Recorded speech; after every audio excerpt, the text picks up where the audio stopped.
പാർവതിക്ക് ചുറ്റുമായിരിക്കും ഇനിയുള്ള എന്റെ ജീവിതം എന്നാ ഞാൻ കരുതിയത്. പെട്ടെന്ന് അവളെ നഷ്ടപ്പെട്ടപ്പോ ഇനി മുമ്പോട്ടുള്ള ജീവിതം എങ്ങനെ പ്ലാൻ ചെയ്യണമെന്ന് പോലും എനിക്കറിയില്ല. എനിക്കതിനെക്കുറിച്ച് ചിന്തിക്കാൻ സമയം വേണം.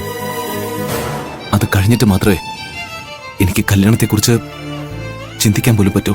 എനിക്ക് നിന്റെ വിഷമം മനസ്സിലാവും. ഞാൻ എന്തായാലും നിന്റെ മമ്മിയോട് സംസാരിക്കാം. നീ അതിനെക്കുറിച്ച് ആലോചിച്ച് ടെൻഷൻ അടിക്കണ്ട. ആ, നടന്നത് മതി. കുറച്ചു നേരം മുറിയിൽ പോയി റെസ്റ്റ് എടുക്ക്. വാ.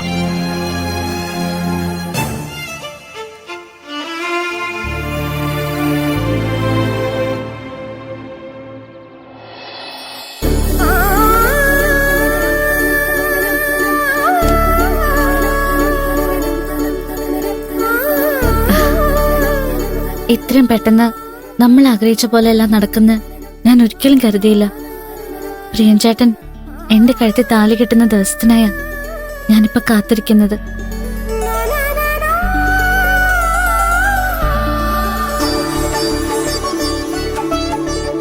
എനിക്ക് പാറുവിനെ ഇഷ്ടമാണെന്ന് ഞാൻ ആദ്യമായിട്ട് പറയുന്നത് അച്ഛനോട്.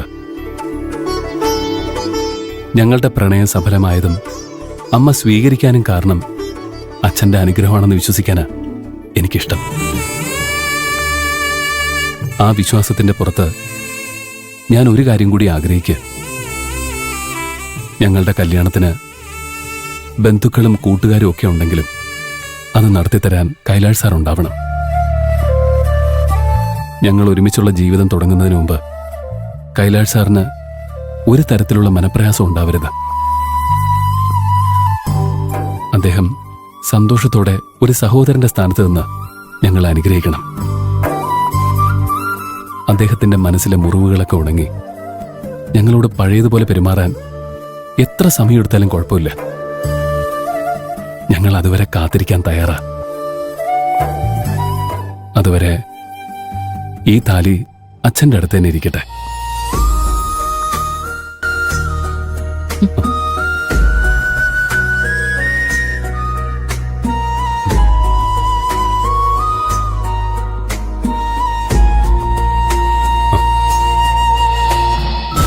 എന്തുപറ്റി?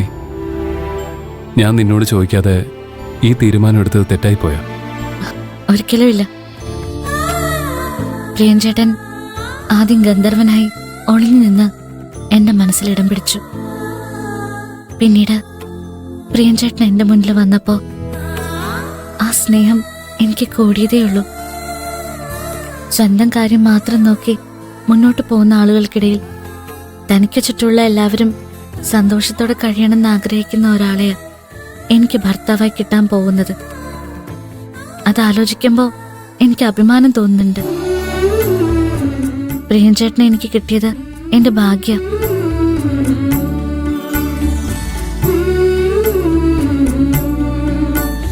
പ്രിയൻചേട്ടന് വേണ്ടി ഞാൻ എത്ര കാലം വേണേലും കാത്തിരിക്കും.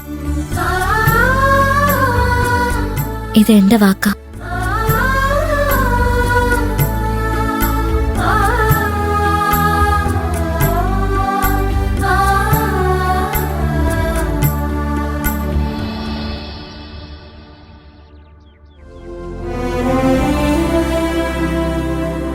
പ്രിയൻചേട്ടനും പാറും ഇനി ജോലിക്ക് വരാനുള്ള സാധ്യത ഇല്ലല്ലേ?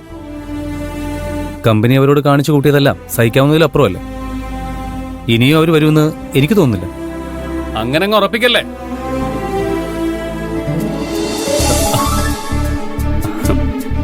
നിങ്ങളെ ഒറ്റയ്ക്കാക്കിയിട്ട് ഞങ്ങൾ അങ്ങ് പോവോ?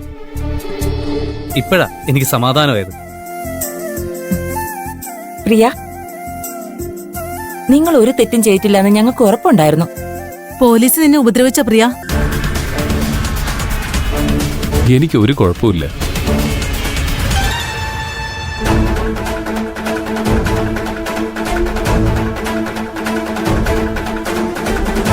കൈലാഷ്, ഞാൻ ഇപ്പോഴും പറയുക, ഇതിവിടെ വെച്ച് സംസാരിക്കേണ്ട വിഷയമല്ല.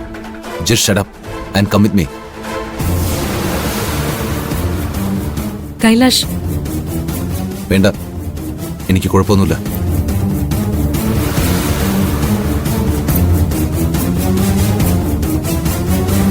ശമ്പളത്തിന്റെ വിഷയത്തില് കമ്പനിയിൽ കുറെ പ്രശ്നങ്ങളുണ്ടായി. കമ്പനി തൊഴിലാളികളുടെ ശമ്പളം മോഷ്ടിച്ചെന്ന് വരെ സംസാരമുണ്ടായി. അതിന് കാരണക്കാര് ഇവര് 3 പേരുവാ.